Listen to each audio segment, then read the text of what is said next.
रुद्र और अनन्या नीचे जाने लगते हैं। कोई दरवाजा इतने जोर जोर से खटखटाया जा रहा था कि घर में सभी लोगों की नींद खुल गई थी।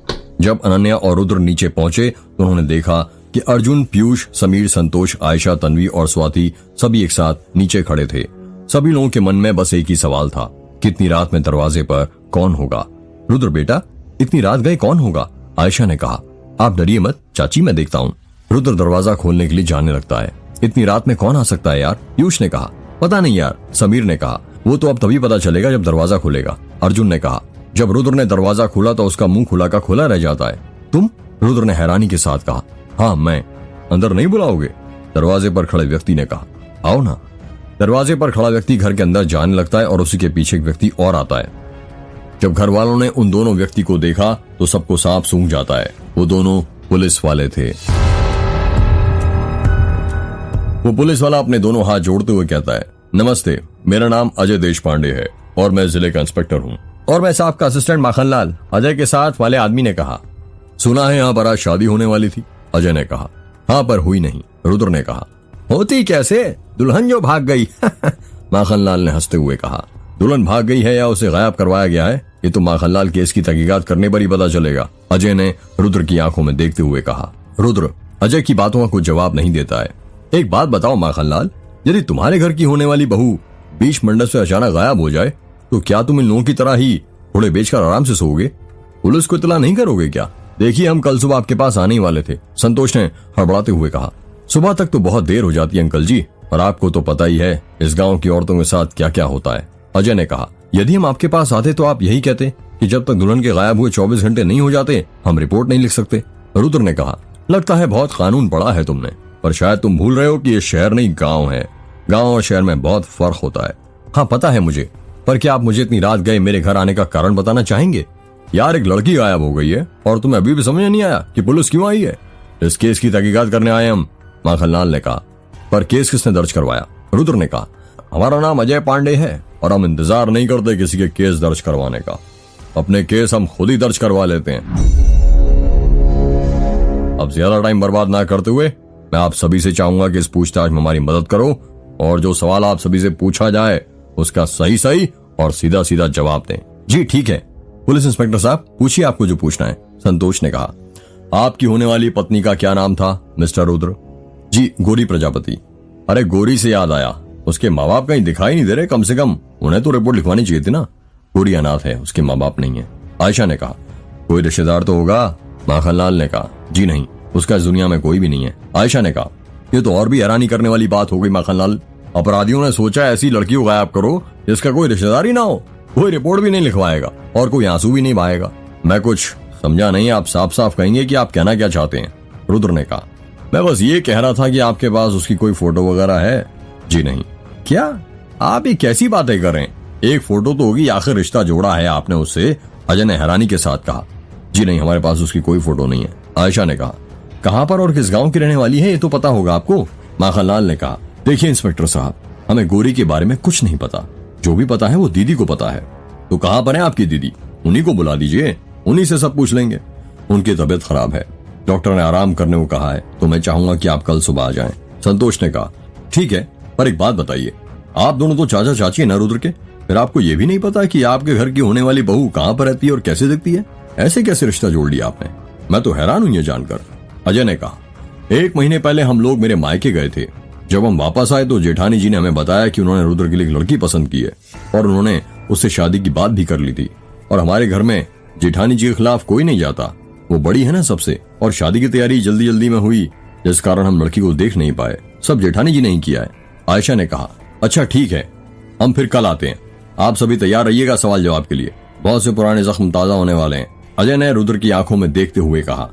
अजय और माखनलाल वहां से चले जाते हैं। सभी लोग अपने कमरे में सोने के लिए जाने लगते हैं। रुद्र सीढ़ियां चढ़ रहा था, तभी अर्जुन उसके पास जाता है और उससे पूछता है, यार मुझे ऐसा क्यों लग रहा था जैसे ये पुलिस वाला उससे कुछ ज्यादा ही सवाल जवाब कर रहा था। करेगा कैसे नहीं, दोस्त जो था मेरा था, मतलब बचपन में हम दोस्त थे और अब दुश्मन बन गए।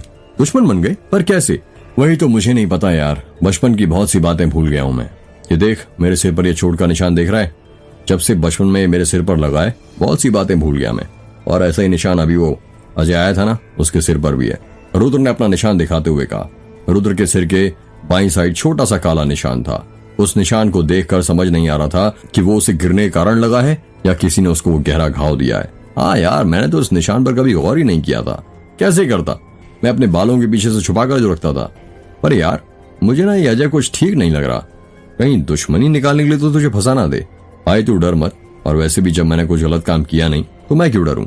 यार तूने कोई गलत काम नहीं किया, पर तेरे परिवार के लोगों ने तो किया है ना। याद है आज से 18 साल पहले मेघ गांव की एक औरत को जिंदा जला दिया गया था। कहते हैं पूर्वजों द्वारा किया गया पाप उसकी आने वाली पीढ़ी को भुगतना पड़ता है। यार प्लीज वो बात याद मत दिला। जब से बचपन में वो औरत वाला कांड हुआ था ना, मैं सो नहीं पाता था। तभी तो पापा ने मुझे शहर भेज दिया था, और फिर कुछ दिनों बाद पता चला कि पापा की अचानक मौत हो गई। पता नहीं पापा की मौत कैसे हुई थी। ये रहस्य आज भी रहस्य बना हुआ है। इसी वजह से तो माँ मुझे यहाँ इस गाँव में रहने नहीं देती थी।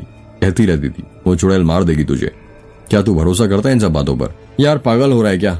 पर माँ जो करने को बोलती है वो मैं कर लेता हूँ, चाहे वो अंधविश्वास ही क्यों ना हो। क्योंकि तुझे पता तो है ना, कोई भी माँ कभी भी अपने बेटे का बुरा नहीं चाहेगी। वो अपने बेटे के लिए भगवान से भी लड़ सकती है। हाँ ये तो सही कहा तूने। पर एक बात बता, तुझे कैसे पता कि 18 साल पहले एक औरत को जिंदा जला दिया गया था मेघ गांव में? यार भूल गया तू? तुझे बताया था ना, यहाँ आते वक्त राम काका ने हमें कहानी सुनाई थी। लगता है राम काका तुझे मेरे बचपन के सारे राज बताकर ही मानेंगे, रुद्र ने हंसते हुए कहा। चल अब सोने चलते हैं, वरना बात करते करते यहीं सुबह हो जाएगी। हाँ चल। अर्जुन और रुद्र सोने के लिए जाने लगते हैं। सभी लोग सो चुके थे। संतोष आयशा एक कमरे में सो रहे थे, तन्वी अनन्या और स्वाति एक कमरे में, और रुद्र अर्जुन पीयूष और समीर दूसरे कमरे में। भोर के 4 बज रहे थे और अर्जुन को नींद नहीं आ रही थी। वो बार बार करवटें बदल रहा था। अर्जुन के बगल में ही समीर सो रहा था, जिस कारण उसकी नींद खुल जाती है। क्या हुआ अर्जुन, तुझे नींद नहीं आ रही क्या? समीर ने उठकर धीरे से अर्जुन से कहा। यार तलब लगी है। यार वो तो मुझे भी लगी है। तो फिर चलें? कहाँ चलें? बाहर पागल, यहाँ पर पिएगा क्या? हाँ चल, पर तेरे पास रखी तो है ना? हाँ भाई रखी है, पर यार गेट तो बंद होगा ना हवेली का, और यदि इतनी रात को खोला तो सब लोग जाग जाएंगे। उसका भी इंतजाम है मेरे पास। हवेली के 2 गेट हैं, जो एक आगे खुलता है और एक पीछे। तो हम पीछे वाले गेट से बाहर जाएंगे, और वो गेट ज्यादा बड़ा भी नहीं है, छोटा सा है। तुझे कैसे पता कि हवेली के 2 गेट हैं? राम काका ने बताया था जब हवेली के बारे में पूछ रहा था। समीर और अर्जुन हवेली के पीछे वाले गेट से बाहर चले जाते हैं। बाहर बड़ा था और ठंडी ठंडी हवाएं चल रही थी। अब निकल भी, समीर ने कहा। हाँ भाई निकलता हूँ, सब्र कर। अर्जुन अपनी जेब में से सिगरेट और लाइटर निकालता है। कौन सी ब्रांड लाया है? वही हमेशा वाली अमेरिकन। ये हुई ना बात। अर्जुन अपने मुंह में सिगरेट रखता है और उसे लाइटर से जलाने लगता है। यार तेरी आदत अभी तक गई नहीं क्या, रात में सोने से पहले सिगरेट पीने की? यार आदत बनाई इसलिए जाती है ताकि छोड़े ना, और तुझे तो पता ही है मैं लेखक हूँ। जब तक एक दो अंदर नहीं खींचता, कविताएं कागज पर नहीं उतरती। सही कहा, इस दुनिया में हर कोई अलग रीजन से सिगरेट पीता है। कोई घर के स्ट्रेस के कारण, कोई नौकरी के कारण, तो कोई छोकरी के कारण। इन सब का तो ठीक है, पर तू क्यों पीता है? कोई शौक के कारण भी पीता है भाई, समीर ने हंसते हुए कहा। हाँ पर किसी भी चीज की अति नहीं करनी चाहिए, वरना वो विनाश का कारण बन जाती है। हाँ बिल्कुल सही कहा तूने, समीर ने कहा। अर्जुन और समीर बातें ही कर रहे थे, तभी उन्हें कुछ चीज ठोकने की आवाज सुनाई देती है। ठक ठक ठक। यार तुमने आवाज सुनी? समीर ने कहा। हाँ यार सुनी, ऐसा लग रहा है जैसे कोई हथौड़े से कुछ ठोक रहा हो। ये आवाज तो आगे वाले गेट से आ रही है। हाँ सही कहा, चल देखते हैं। रुक यहीं, पीछे से चल, ये रास्ता आगे वाले गेट के पास ही जाता है। अर्जुन और समीर बड़े वाले रास्ते से आगे जाने लगते हैं। वो दोनों जब आगे पहुंचते हैं तो दूर से ही खड़े होकर देखते हैं रुद्र की चाची हवेली के दरवाजे की दीवार पर हथौड़े ये एक बड़ी और मोटी सी कील ठोक रही थी। ठक ठक ठक। अब ये रुद्र की चाची आधी रात को इस दरवाजे पर इतनी मोटी कील क्यों ठोक रही है, और करना क्या चाहती है? ये मुझे तो कुछ गड़बड़ लगती है, समीर ने कहा। आज दिन कौन सा है? अर्जुन ने पूछा। मंगलवार। पर क्यों? क्या चाची के हाथ में जिससे उन्होंने कील पकड़ी है उसमें रुद्राक्ष की माला भी है? हाँ। पर तू बताएगा, तू मुझसे ये सब क्यों पूछ रहा है? यार रुद्र की चाची कीलन प्रक्रिया कर रही है। ये कीलन क्या होता है? अब रुद्र की चाची एक हाथ से कील पकड़ी हुई थी और अपने दूसरे हाथ से हथौड़े की कील ठोक रही थी। वो एक ही मंत्र बार बार दोहराई जा रही थी।